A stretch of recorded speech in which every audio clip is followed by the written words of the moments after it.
anyway, pag-usapan din natin ito, nag-ano din ng sama ng loob, no? Itong si Senator Mick Zubiri, hindi siya isang beses lang binudol, hindi siya isang beses lang tinraidor, 2 beses. At isa sa mga maituturing niya na nagtraidor sa kanya ay ito si Senator Bato de la Rosa. Natatandaan naman natin siguro, di ba? Na nagkaroon ng coup dito o nagpalitan ng liderato. Ang nakalaban niya, at the time, ang binoto ay Senator Cheese Escudero.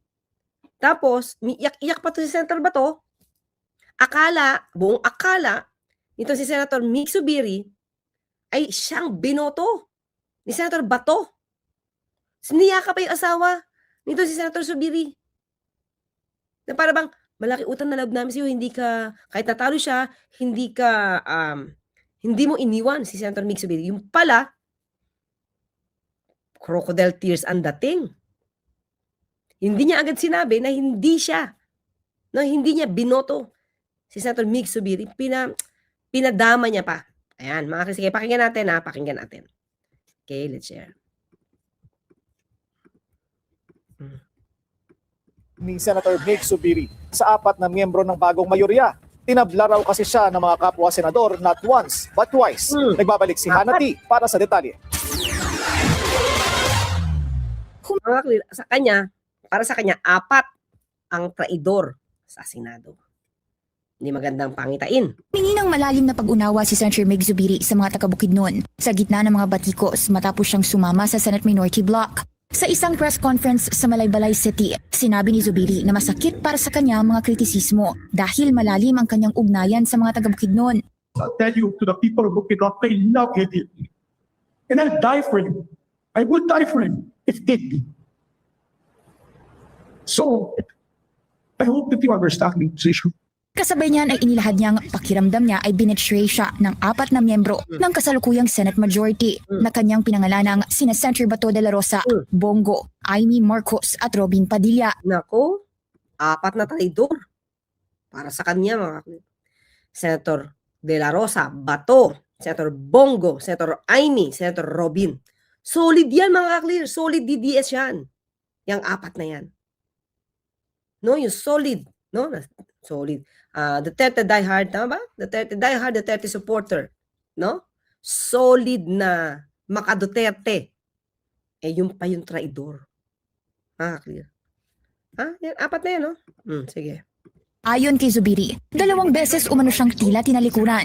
Una, nung mapatalsik siya bilang Senate President noong 2024. Pangalawa, nung simula ng 20th Congress, matapos umano siyang pangakuang muling susuportahan sa Senate Presidency, pero hindi rin natupad.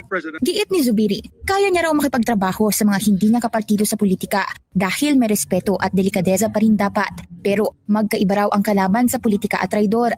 Yun, pwede naman kayo magkalaban. Diba? Party yan eh. Sa lahat ng pagkakataon, kahit sa eskwelahan, kahit kayo ay magkaibigan, pero kayo pa rin magkakompetensya sa isang award, iba yung magkaibigan, iba yung magkaribal, iba yung magkalaban, pero iba yung traidor. Yung gusto niya sabihin, mga kapatid. At yun ang gusto niya ipaliwanag sa kanyang mga constituent, na siya ay tinraidor. 4. At malamang, yung mga kababayan niya, baka maka-Duterte, kaya kailangan protection din itong 4. Pero siya nagsasabi mismo, yung 4, traidor para sa kanya. Diba? Binanggit pa niyang si De La Rosa na hindi pa matuntun sa ngayon bunsod ng ICC warrant ay isa sa mga nangakong susuporta sa kanya sa harap mismo ng mga tao sa Bukidnon. Pero pagkatapos ng botohan noong 2024, nalaman na lang daw ni Zubiri na ang parehong senador ay bumoto kay Senator Cheese Escudero na pinalitan siya noon bilang SP. Naging independent member si Zubiri na magkaroon ng coup d'etat noong May 11 kung saan naluklok bilang SP si Senator Alan Peter Cayetano. Kalaunay sumapi siya sa ngayon solid 11 ng... Bakit siya sumapi, mga kritik up natin to? Kasi natauhan siya. After nung gulo. Diba? Natauhan siya. Kaya sumanib siya sa minority. Kahit si Senator JV, sumanib sa minority. Diba? May talaga to, mga ka-clear. Kasi iniisip mo, pwede naman kasi sabihin na hindi siya iboboto. Mas maliwanag. Hindi yung pagtalikod mo, iba pala pinag-uusapan yung 4. 'Di ba? Yung pinag-uusapan yung 4 mag-traidor. 'Di ba? So yun yung nasasaktan siya, na hindi isang beses, 2 beses siyang tinraidor. Itong 4, Senator Bato, Senator Bongo, Senator Amy, at saka si Senator Robin Padilla. Minorya. Kabilang din siya sa mga senador na nag-walk out sa plenaryo noong May 26 bilang pagtutol sa naging debate to divide the House pagdating sa kung dapat mang isalang ang panukalang payagan ang remote participation at online voting sa Senado. Para sa agenda, Hana T. Mga kaklir. So well, anyway, pinakita ko na sa inyo dito, no?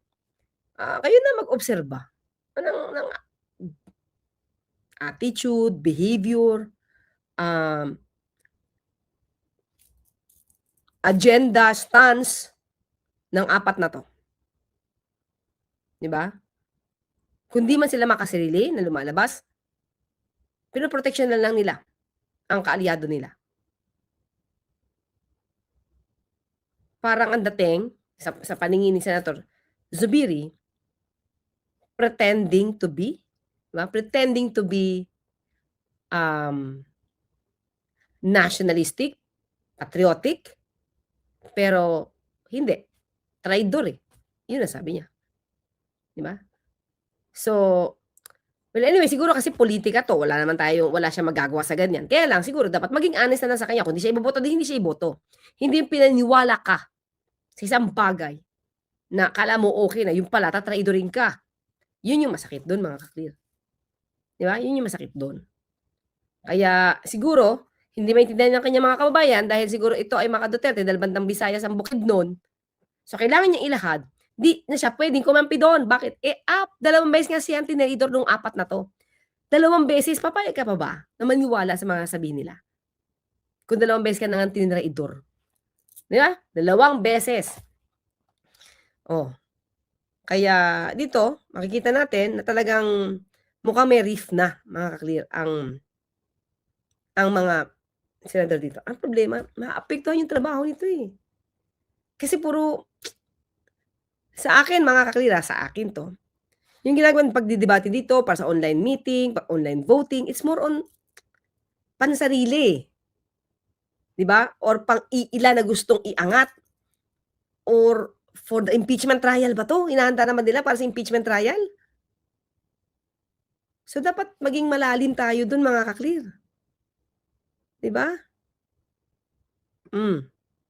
Kasi, hindi na natin ngayon alam kung ang mga kinikilos pa ng ibang mga senador dito, para sa taong bayan. Di ba? Kasi ito nga kaibigan na traidor eh. Paano pa yung hindi mga kilalang Pilipino? Di ba? So, siguro observe na lang tayo, mga clear, observe na lang tayo kung ano mangyayari dito. Dahil nagkakatraidura na silang lahat.